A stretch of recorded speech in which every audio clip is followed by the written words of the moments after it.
glowing pink guavas.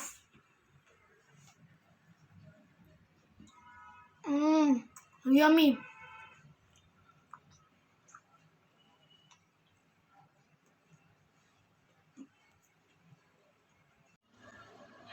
Hello friends, तर आज आपण बनवणार आहोत पेरूचं लोणचं. त्यासाठी मी थोडीशी प्रिपरेशन केली आहे. हे बघा, हे आहेत पेरूचे तुकडे. यांना मी थोडंसं मीठ लावलंय. फोडणीसाठी मी अजून प्रिपरेशन केली आहे. हे बघा,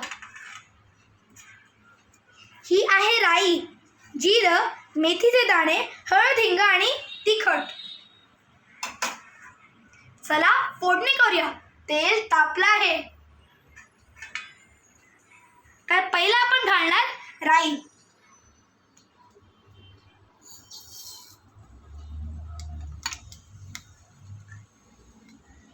राई तडतडली आहे.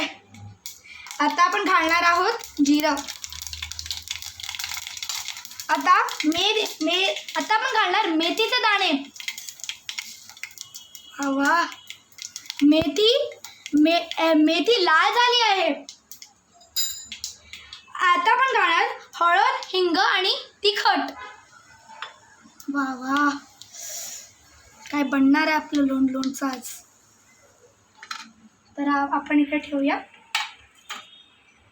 आता आपण घालणार आहोत पेरूचे तुकडे.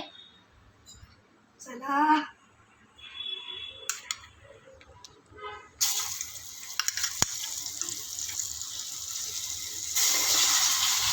वा वा वा वा.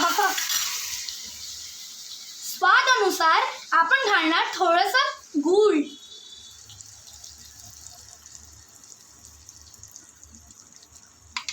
चला ह्याला थोडंसं मिक्स करूया. मस्त मिक्स करायचं होतं.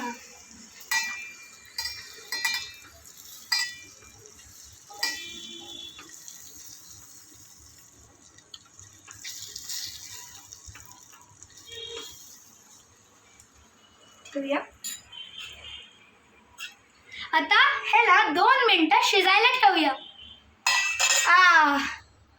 पुढे करूया आपण. तर 2 मिनिटानंतर आपलं पेरूचं लोणचं तयार.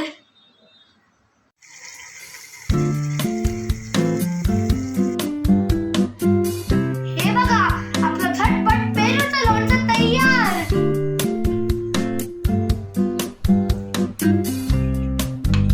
हे ठेवूया आपण.